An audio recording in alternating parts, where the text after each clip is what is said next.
ನಾನು ಹೋಗಿ ಡೈರೆಕ್ಟ್ ವಿದ್ಯಾರ್ಥಿಗಳಿಗೆ ಬೈಲಿಕ್ಕೆ ಹೋಗಲಿಲ್ಲ. ನೀವು ಇಂದ ಮಾಡಿರಿ, ಹಿಂಗೆ ಮಾಡಿರಿ, ಹಾಗಿರ್ಬೇಕು ಏನು ಉಪದೇಶ ಮಾಡಲಿಲ್ಲ.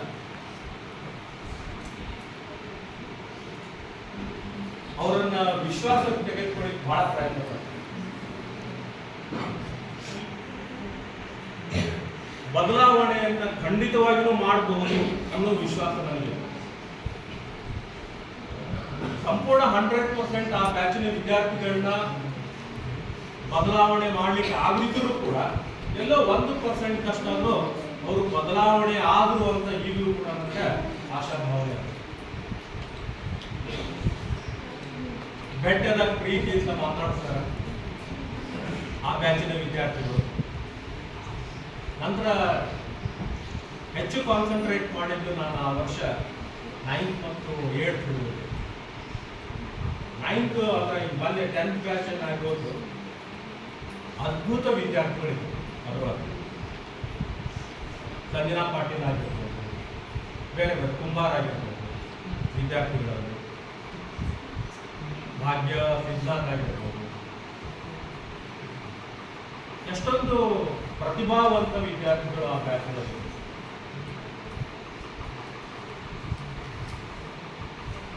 ವಿದ್ಯಾರ್ಥಿಗಳ ಜೊತೆ ನಾವು ಬೆರೆತ್ರ, ವಿದ್ಯಾರ್ಥಿಗಳ ಮಟ್ಟಕ್ಕೆ ಇಳಿದು ನಾವು ಬೋಧನೆ ಮಾಡಿದ್ರ,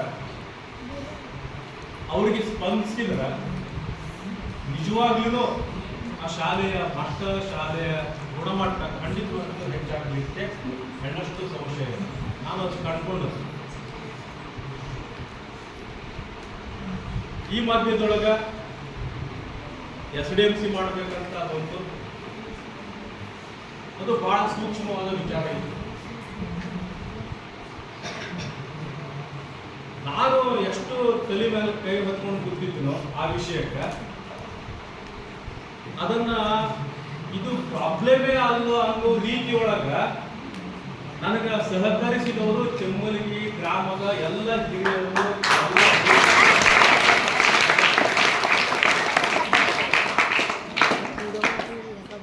ಹಂಗ CRP ಬಂದು ಸುತ್ತಾಗ ಹೇಳ್ದ, ಸರ್ ಪೊಲೀಸ್ ಸ್ಟೇಷನ್ ಲೆಟರ್ ಕೊಟ್ಟಿವಿ ಅಂತ. SDMC ಮಾಡಾಕ ಪೊಲೀಸ್ ಸ್ಟೇಷನ್ ಕ್ಯಾಕ್ ಲೆಟರ್ ಕೊಡೋದು ಅಂತ.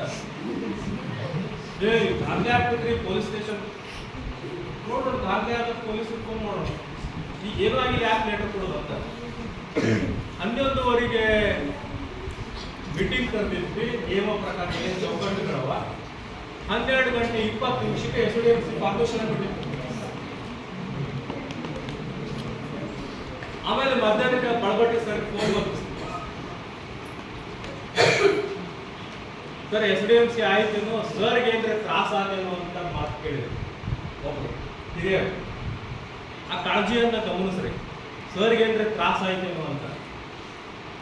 ನಾನು ಅವತ್ತೇ ಮನಸ್ಸಿನೊಳಗೆ ದೊಡ್ಡ ನಮಸ್ಕಾರ ಅಂತ. ಇಷ್ಟೊಂದು ಪ್ರೀತಿ, ಇಷ್ಟೊಂದು ಗೌರವ ನನ್ನ ಭಕ್ತಿ ಬದುಕಿನೊಳಗೆ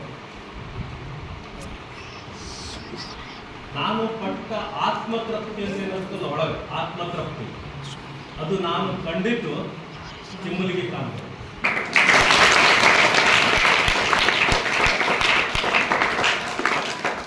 ನನ್ನ ವೃತ್ತಿ ಬದುಕಿನ ಸುವರ್ಣಾಕ್ಷರ ದಿನಗಳೇನಾದರೂ ಇತ್ತು ಅಂತ ಅದು ಚೆಮ್ಮಲಗಿಯಲ್ಲಿ ನಾನು ಮಾಡಿದಂತಹ ಕೆಲಸ.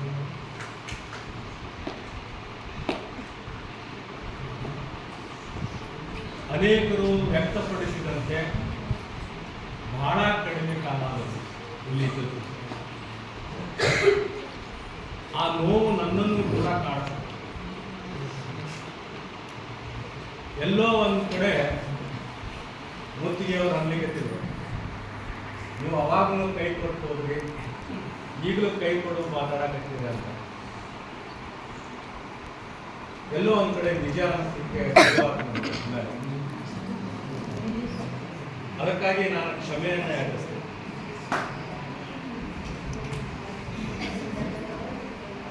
ವ್ಯವಸ್ಥೆ ಚೆನ್ನಾಗಿ ನಡೆದಾಗ ಎದ್ದು ಹೋಗೋದೇನದಲ್ಲ, ಅದನ್ನು ಎಷ್ಟು ಡಿಸ್ಟರ್ಬ್ ಆಗ್ತದೆ ಅನ್ನೋದು ಕೂಡ ನಾನು ಅರಿವಿಗೆ ಮಾಡ್ತೇನೆ.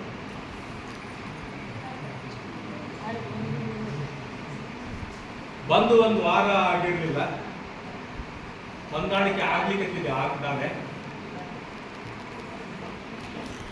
ಅವತ್ತು ನಾನು 8th ಕ್ಲಾಸಿಗೆ ಹೋಗಿದ್ದೆ.